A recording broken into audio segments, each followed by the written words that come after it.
Hello, and welcome to our channel. Today we're looking into the story of Jacob and Laban. I hope it brings something special to your life, like Jacob, being aware of his time.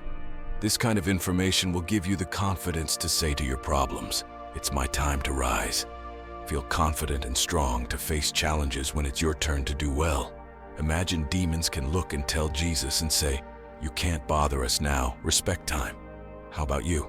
Why can't you look at your problems and say, "It's my time to shine"? It is because you don't have this kind of information. This information will change your life forever. Don't skip it, and don't let the devil stop you from hearing what I'm about to say. Jesus couldn't punish them right away. The final judgment had to wait for the right time, and the demons decided to leave freely instead of facing punishment. You might believe that Jesus could simply extend his hands over a leper and the wounds would miraculously fall away. He would then tell the man, "Go to the priest, you are healed." The journey of recovery from the place where Jesus was to the priest, and the leper is confirmed healed. You witness such a miracle. You assume it's instantaneous. However, you've overlooked the 30 years of silence where he never performed such a miracle. He was occupied with making healing accessible. The kingdom has to be within reach. That's why you observe certain individuals accomplishing things, and you also say, "I can do this." There are people like that. You observe how they do things. They are at a level of excellence where you say, "I can also do this." What you fail to realize is the distance Usain Bolt has covered before the 100-meter race. I'm someone who observes and analyzes talents in people.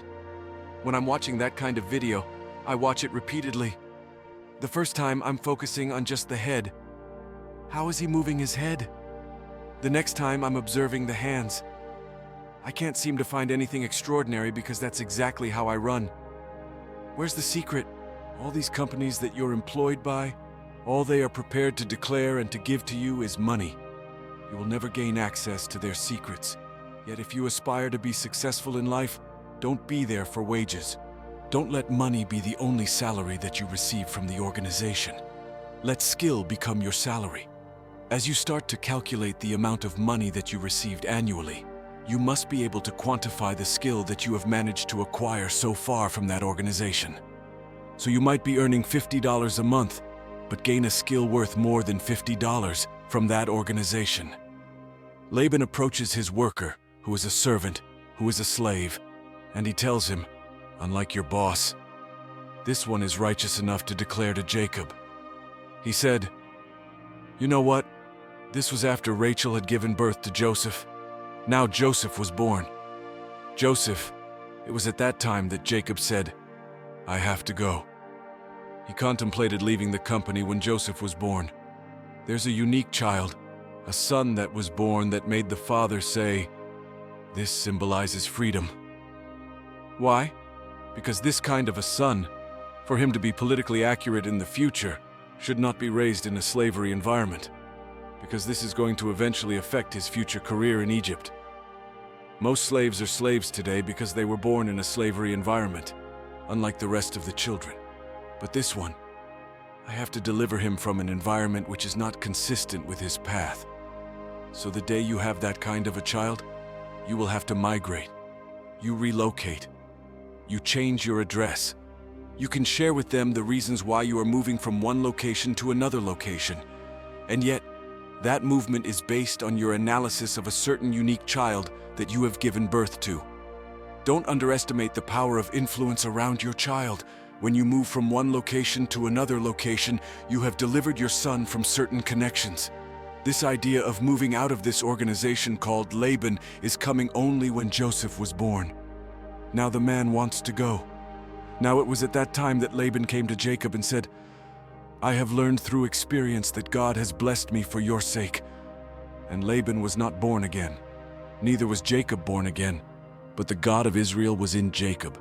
So Laban, it is believed in history that he had gone to witch doctors to inquire, "Why am I suddenly becoming this rich?" Unlike most people that you see visiting witch doctors and say, "Why is my poverty so much?" Laban now, too much wealth, and he inquired spiritually, "What has happened in the atmosphere that suddenly I've begun to multiply?" And for your information, What made the economy of Laban change was something that even witches could detect. The special things inside you that can help your company grow are very clear to people who understand spiritual things. A Sangoma told him, "If you want to find out where your success comes from, we looked at every possible reason.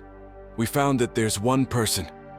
Everything you see happening in your house goes back to this man in your house." He comes back and tells Jacob, "This is what I found out."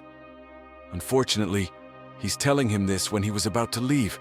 So he's asking him, "Please stay, because I've learned through special knowledge that God has blessed me because of you. It's because of you." Now this is where Jacob disagrees. Jacob then said, "I know that when I came you had very little." He's saying that knowing the good things you bring, you had very little. What you had was not much, and since I came you have become many. Everything you have has increased. So, in a way, I think, Jacob, you have to understand that the day he came, he walked around the company, studying the company's situation and remembering everything. It means he was observant. If you are not that observant, it will be difficult for you to understand how your blessing works. Jacob was very smart. Jacob arrives in a place, takes an inventory, checks the atmosphere. What was it like before the contribution? Then confirms what he heard from Laban. Then what Laban said to Jacob, he said, "Instead of you going, please name your wage. How much do you want me to give you so that you stay?" Now Laban knows the longer Jacob stays here, the longer God stays here. How do you enslave God? You enslave his occupant. "I'll give you money so that you keep running this business, spiritual business. I don't know how you're doing it, but stay in my company and I'll be giving you money." Notice now, oh no, Jacob is getting money because of a certain spiritual facility within him, which is divine. He's getting paid so that he keeps that system, that God system, available for use. So non-believers are making use of a believer. In fact, the God in a believer. All the gifts that you have are divine. They are God in nature. So you are getting paid according to the God that you have contributed. It's a God contribution. You will see that I am right soon. Do you remember that in Jeremiah? God said to the people in Jeremiah 29:7, "And do good things for the city where I have sent you as slaves, and pray to the Lord for it, because if it is good there, you will be good too." So, if you are taken as slaves and sent to different places and cities while you are there, do good things for the city.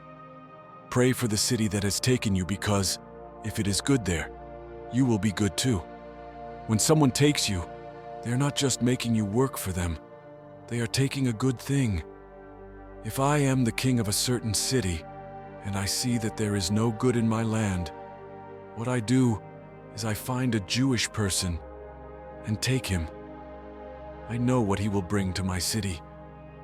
I don't just have a worker, I have a prayer. He will make my land and my power good while he is with me. It's not me praying, but him praying to his God. We will have good in this land because of the good of our slave. If you understand what I'm saying to you today, your life will be different. Don't let the devil stop you from hearing this. If you have smart men and wise elders in your politics, they must tell you who to take. Different slaves bring different good things. They will pray not for bad things, but for the good of that city. So how do we get good? So how do we get peace? How do we make the God of the Jewish people our slave? The people around you have been good at using your God for money.